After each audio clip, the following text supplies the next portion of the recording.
is the first time these two former friends have been in the same room since 2 weeks ago when that nuclear war broke out between SEC coaches. And everyone here is saying it's going to be fine, we've got all that worked out. However, don't count on that because I don't expect fireworks here. But they will be in the same room. They will probably not be seated together. The SEC officials have told me that there will be assigned seats in that among the 14 coaches. I'm willing to bet Saban and Jimbo are not sitting together. So, Paul, I got to ask you, at some point, I don't even think it has to be down there at the SEC meetings, but do you think these two guys will be able to sit down and have a grown-up conversation one-on-one with each other? Maybe for show, but not in reality, because Jimbo Fisher just cut the cord, and what you heard 2 weeks ago has been building for many, many years. In fact, Jimbo has telegraphed it once or twice. They were never, in spite of what both have said about each other, they were always at odds, even when they were on the same staff. Some of that was just because Nick Saban, let's be honest, as the greatest coach of all time, is not the easiest guy to work for. Neither is Bill Belichick, neither are any of the great coaches. And because Jimbo was on the offensive side, I think he was tougher on him. It is a fact that Jimbo Fisher turned Saban down in 2007 to be his offensive coordinator when Nick Saban went to Alabama from the Miami Dolphins. And it's always been one of those relationships we've been watching for develop because Kirby Smart, as you guys know, worked under Nick Saban for so many years at Alabama, and previously Jimbo Fisher worked for him at LSU. And I don't know exactly if one thing triggered this, but what happened 2 weeks ago, and let me just quickly refresh people's memory. Nick Saban was at an event in Birmingham 2 weeks ago on Wednesday, and he was pitching for money, guys. It wasn't like he was there trying to clean up college football. He was essentially telegraphing a bunch of big time fat cats. We need more money to keep up on these collectives, and he came right out and said that Texas A&M bought their class. Bought everybody in their class, which factually isn't true, but that's been the impression.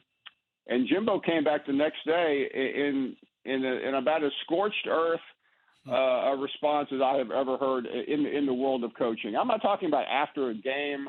I'm not talking about Calipari and John Chaney from 30 years ago when in the heat of the moment. I mean, this was on a Thursday morning that Jimbo Fisher walked into a room, a media room in College Station, and just exploded.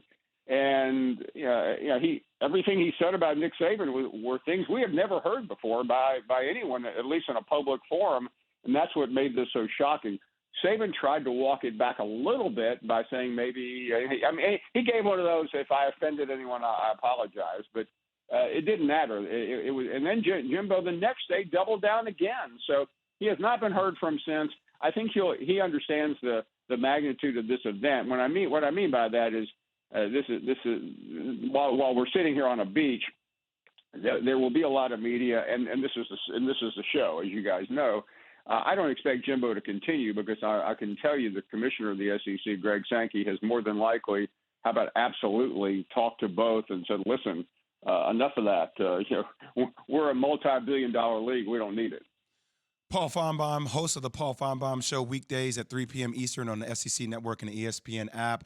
And, Paul, a lot going on down at SEC meetings beginning today in Destin, Florida. Paul, I'm very curious. You mentioned Greg Sankey, the commissioner of the SEC. A lot of things to discuss relating from the NIL to transfer portal to scheduling models to playoff expansion. What do you think is the thing that they will highlight the most as it relates to conversation-wise? Well, I think the biggest issue for them is where does the SEC fit in the ecosystem of college football? We watched last year about this time college football announce a 12-team playoff.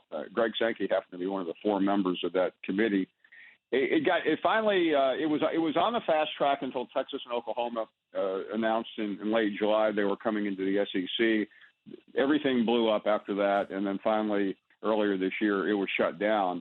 So many have speculated, will the SEC go out on its own? And the commissioner has not vehemently denied that. He said that's one of 47 models we're looking at, wink, wink. meaning, of course we could. We're big enough. We're powerful enough. I don't believe that's going to happen. So what you're probably going to hear more down here is just what does the future look like? What does the college football playoff future look like? Internally, the SEC has to figure out before Texas and Oklahoma get in, how are they going to manage with 16 schools? You just can't play the traditional divisions. That more than likely is gone like everyone else. So those are more the issues that will be discussed. And then NIL will be the conversation outside the rooms. The presidents are here. The athletic directors are here.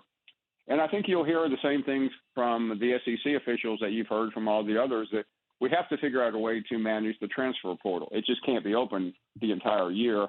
Players can't be leaving at random.